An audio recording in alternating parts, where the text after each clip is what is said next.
Alors bonjour à tous et bienvenue dans ce live Propulsion Afrique. Mon nom est Alioune Traoré et je suis cofondateur de l'entreprise Propulsion Afrique.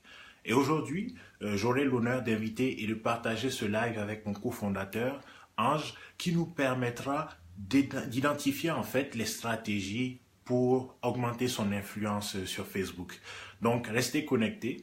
Je lui envoie une invitation maintenant pour qu'il se joigne à nous et il aura l'occasion justement de nous parler en détail de cet aspect. Alors, on accueille maintenant Ange, Oui, cofondateur de Propulsion Afrique et expert en marketing digital. Bonjour Ange, bonjour, bonjour.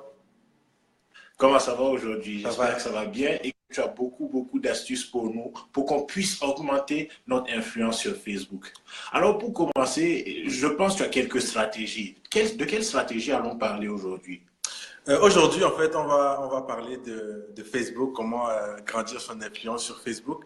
Alors, je pense que moi déjà présenté Angel King, expert marketing. Alors, il y a extrêmement, il y a beaucoup de stratégies pour pouvoir agrandir son influence sur Facebook. Mais aujourd'hui, je vais parler de J'imagine. trois, juste trois qui sont essentielles.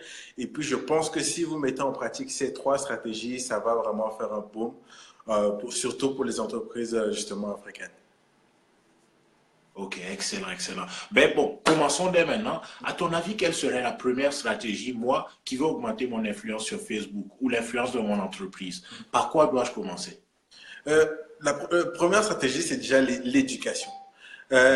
Malheureusement, les gens ont mal compris le terme publicité, ou bien ils ont compris encore dans l'ancien temps. Nous vivons dans un monde Oui, qui est surpublicisé. Il y a il y a trop de publicité.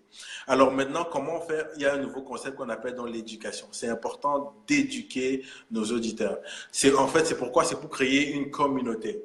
Donc, plus on éduque, plus on crée dans cette communauté-là, c'est cette communauté qui va acheter nos services plus tard. Donc, c'est vraiment éduquer les gens, éduquer les personnes qui sont à l'extérieur, quoi, éduquer les personnes froides qu'on appelle. Donc, ces personnes froides-là vont devenir éventuellement des personnes tièdes, éventuellement des personnes chaudes.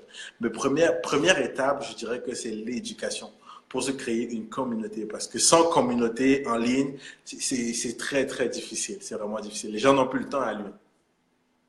parfait, je comprends tout à fait. Mais je veux aller plus en détail justement sur cet aspect d'éduquer, où je pense que moi, en tant qu'entrepreneur, imaginons que j'ai une entreprise qui vend bon, des vêtements. Comment est-ce que, en d'autres termes, de façon concrète, est-ce que je pourrais éduquer ma clientèle sur Facebook ou mes prospects? Justement, des compagnies de vêtements, ils ont tendance à faire beaucoup de publicité sur acheter deux pour un ou ce genre de choses. Bon, c'est pas mauvais, mais le truc, c'est que si on entre dans ce domaine de deal, de forfait, de sales tout le temps, ça ne doit jamais arrêter. Donc, tu ne vas jamais arrêter de le faire et puis les gens vont se tanner. Mais par contre, quand je parle d'éduquer l'audience, c'est par exemple leur montrer comment porter ces vêtements, leur montrer comment justement repasser ces vêtements, comment tu peux entretenir ces vêtements. Je parle de cette éducation-là, c'est ça qui va rester dans la tête des gens en fait, qui vont dire que, ok, non, voici ce que je peux faire. Comment par exemple, comment savoir qu'un jean va me durer longtemps pour cette clientèle-là qui garde les vêtements pendant longtemps. Comment savoir si un t-shirt est de qualité ou non. Comment savoir si j'ai acheté un t-shirt de marque ou non. Donc tout ça, ça fait partie de l'éducation où la personne qui donne ce cours-là, la personne qui donne ce conseil, automatiquement est considérée comme expert. Et comme cette personne expert, j'aurais vraiment pas de problème à venir te voir pour acheter un service, un produit. En gros, c'est un peu ça, l'éducation. Je vois.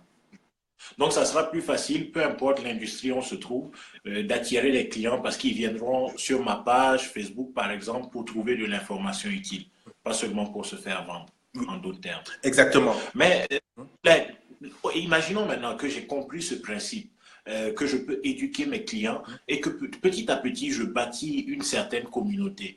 Euh, Est-ce la seule stratégie pour augmenter mon influence? Qu'est-ce que je peux faire d'autre? Non, ce n'est pas la seule stratégie, mais je dirais déjà que dans un premier temps, ça aiderait beaucoup à se différencier de la masse. Parce qu'on s'entend bien que la masse fait que de la publicité, la masse donne que des offres. On se différencie de la masse. Je prends un exemple dans mon cas personnel.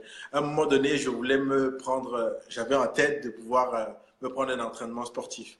Alors, il y avait tellement d'entraînements sportifs en ligne. Je voyais promotion 2 pour 1, inscrivez-vous au gym, j'ai le meilleur entraînement de gym, j'ai le meilleur plan alimentaire, mais on n'a plus le temps. Alors, ce qui a attiré mon attention, en fait, c'est quelqu'un qui a su m'éduquer, moi. Il m'a dit, écoute, savais-tu que boire 2 litres, plus de 2 litres d'eau par jour peut te rallonger la vie de 10 ans? Ça, j'ai lu, par exemple. En lisant ça, je suis tombé sur son lien où il me parlait de tous les avantages de l'eau et à la fin, il me vendait ses services. Et qu'est-ce que tu penses que j'ai fait à lui? J'ai acheté ses services parce qu'il m'a d'abord éduqué, il m'a montré de quoi il était capable. Maintenant, après, j'ai acheté donc ses services. Donc, tu vois, comme tu as dit tout à l'heure, c'est pas la seule méthode. Le deuxième point maintenant, c'est la prospection. Parce que vu qu'on a éduqué ces personnes, vu on parle à ces personnes tout le temps, on donne des conseils, ils deviennent maintenant des personnes chaudes. On peut maintenant leur présenter nos services. Parce que tu sais tout bien que moi, qu'avant de vendre tes services, il faut d'abord créer un lien. Mais nous, on aura déjà créé un lien avec la personne en éduquant. C'est à ce moment-là seulement qu'on peut faire donc ce qu'on appelle de la prospection. Parce que la personne nous considère déjà comme expert.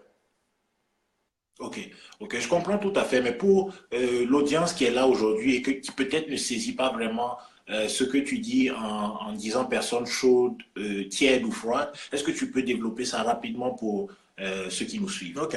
En fait, il y a 3 catégories de personnes. En fait, il y a le froid, le tiède, puis le chaud. La personne chaude, c'est la personne qui te connaît déjà, qui connaît déjà tes services, qui a peut-être déjà essayé tes produits.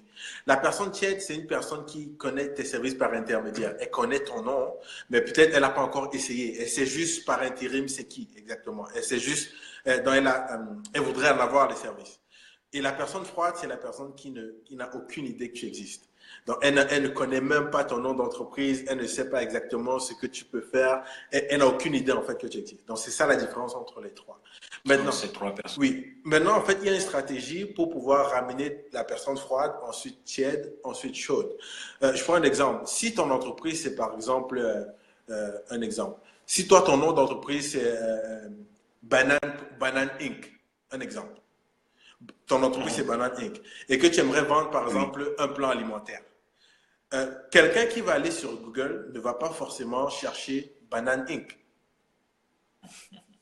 Il va chercher, par exemple, il va chercher quelque chose qui est relié à, il voudrait un plan alimentaire. Donc, lui, il voudrait écrire quelque chose. Donc, il va chercher un article sur la nutrition, etc.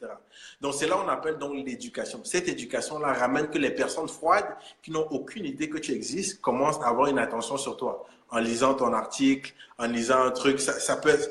Quand elle devient tiède, maintenant, elle a toute 100% de possibilité de devenir une personne chaude parce que tu l'as déjà éduquée. C'est là on parle donc de prospection. Quand on prospecte, est-ce que les personnes sont froides? Est-ce que les personnes sont tièdes? Est-ce que les personnes sont chaudes? Et quand les personnes sont chaudes, automatiquement, c'est un oui pour la vente, quoi.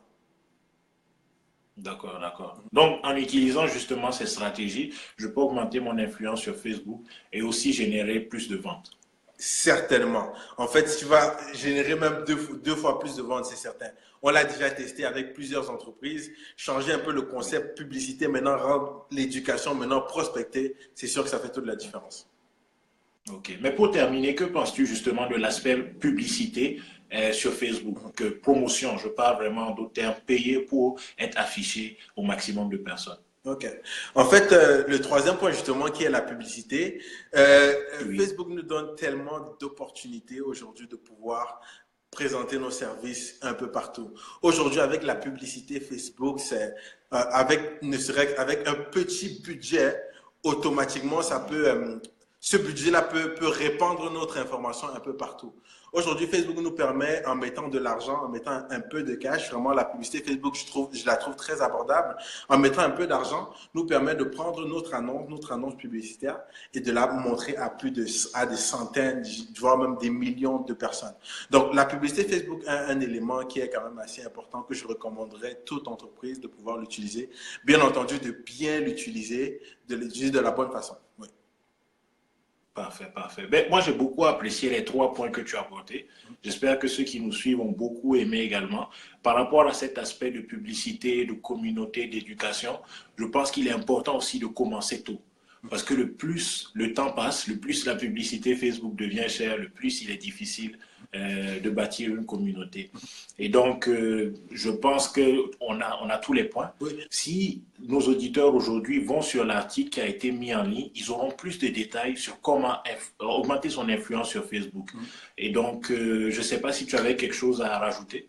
Oui, en fait, juste pour terminer, en fait, c'est juste pour dire que avec toutes les stratégies qu'on a utilisées, avec tous les milliers de dollars qu'on a dépensés sur Facebook, je pense que rendu là, nous sommes quand même une des références du côté de l'Afrique à pouvoir aider ces entreprises, aider ces entrepreneurs à pouvoir propulser leur entreprise à partir de Facebook. En plus, il y a des nouvelles stratégies, il y a des nouvelles mises à jour que c'est pas tout le monde ils sont pas tous au courant.